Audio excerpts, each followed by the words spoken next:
Hi everyone, I again welcome you all to my YouTube channel Law की पढ़ाई. So from now we'll be starting with the new topic, Law of Agency. Yes, you heard that right. So let's get back directly to the topic, Law of Agency. What is agency? अगर मैं हिंदी में बात करूँ agency क्या है? Agency मतलब आप अगर किसी के एजेंट हो ना तो आप उसके लिए काम करते हो. You represent that person. For example, अगर मैं एक्स की एजेंट हूँ, दैट मीन्स मैं एक्स को रिप्रेजेंट कर रही हूँ. कहीं भी मैं जाऊँगी, कुछ भी मैं डीलिंग करूँगी, वहाँ पे मैं एक्स को रिप्रेजेंट कर रही हूँ. और जो भी डिसीजन लिए जाएंगे मेरी तरफ से, ऐसा माना जाएगा कि those decisions are taken by X. जिसको मैं रिप्रेजेंट कर रही हूँ ना, माना जाएगा कि वही डिसीजन ले रहा है.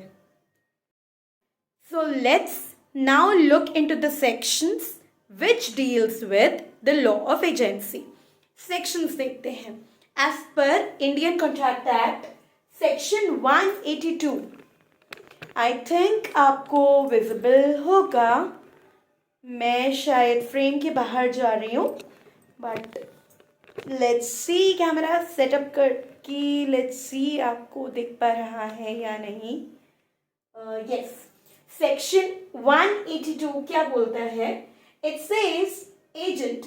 N agent is a person employed to do any act for another. एक ऐसा पर्सन जिसको स्पेशली एम्प्लॉय किया जाता है कि वो आपके बिहाफ पे कोई काम करे, राइट? उसको स्पेसिफिकली इसी काम के लिए एम्प्लॉय किया जाता है. Employed to do any act for another और टू रिप्रेजेंट अनदर. किसी को रिप्रेजेंट कर रहा है, किसी को मतलब अपने प्रिंसिपल को, जिसने उसको एम्प्लॉय किया है खुद को रिप्रेजेंट करने के लिए. In dealings with the third person. और ये किसके साथ की डीलिंग्स होती है? With the third person. अगर मुझे एक्स ने एम्प्लॉय किया है कि मैं एक्स को रिप्रेजेंट करूं, तो वो मैं किसके सामने रिप्रेजेंट कर रही हूं?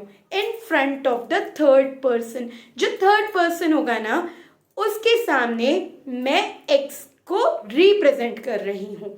इसीलिए तो कहते हैं कि अगर मैंने कोई डिसीजन लिया है ना, ऐसा माना जाता है कि that decision is taken by x. हम दोनों का वो डिसीजन सेम है, राइट?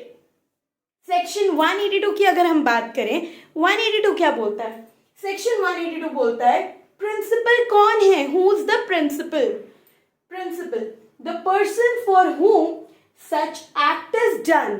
अगर मेरे को किसी ने खुद को रिप्रेजेंट करने के लिए रखा है ना, तो अगर मैं कोई भी एक्ट कर रही हूँ, किसके लिए कर रही हूँ? प्रिंसिपल के लिए.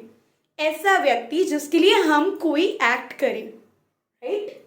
The person for whom such act is done और हु इज रिप्रेजेंटेड, या जिसको मैं रिप्रेजेंट कर रही हूँ, जिसके लिए मैं एक्ट कर रही हूँ या जिसको मैं रिप्रेजेंट कर रही हूँ, is called principal, right? और ये दोनों कहाँ पे डिफाइंड है? सेक्शन 182 में डिफाइंड है. Now, इसके आगे, an agent is only a connecting link between his principal and the third person. एक एजेंट कौन होता है? एक कनेक्शन होता है किसके बीच में? प्रिंसिपल और थर्ड पर्सन को. क्यों? क्योंकि थर्ड पर्सन और प्रिंसिपल के बीच में कौन सी कड़ी है? वो कड़ी होती है एजेंट की. प्रिंसिपल को रिप्रेजेंट कर रहा है agent in front of the third person. Principal ने अपॉइंट किया है एजेंट को ताकि वो उसको रिप्रेजेंट करे. बहुत बारी ऐसा होता है कि कई बारी ना हम खुद के पास, हमारे पास टाइम नहीं होता, या due to any XYZ reasons हम ना खुद की मीटिंग्स नहीं कर पाते, हम खुद को कहीं रिप्रेजेंट नहीं कर पाते. So in that case what happens is, हम किसी को अपॉइंट कर देते कि तुम हमारे बिहाफ पे ना जाके ये सो एंड सो काम कर लो. दैट मीन्स जिसको हम अपॉइंट करते हैं कि हमारे बिहाफ पे जाके सो एंड सो काम कर लो, वो हमारा एजेंट होगा. हम होंगे प्रिंसिपल.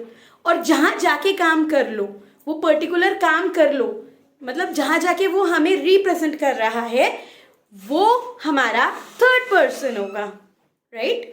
सो जो एजेंट होता है that is the link between the third person and the principal. Last point अपना क्या है?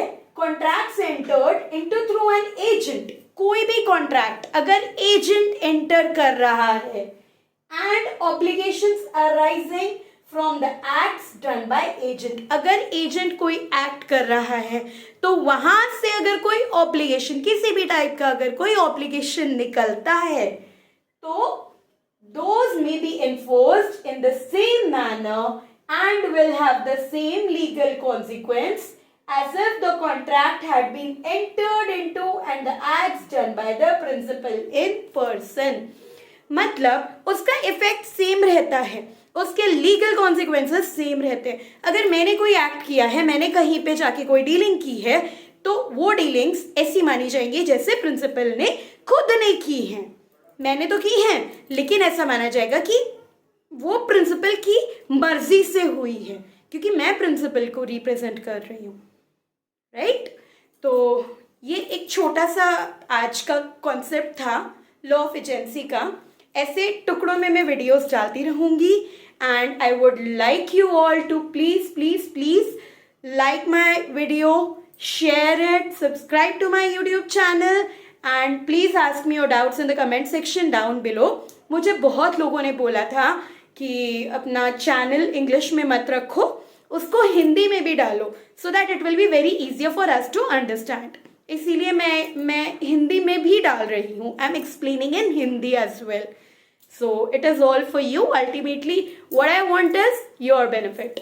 सो वर्क हार्ड, अच्छे से मेरा वीडियो देखो, अच्छे से कॉन्सेप्ट्स क्लियर करो and all the very best. Let's meet in the next video. Till then, take care. Bye-bye. Thank you.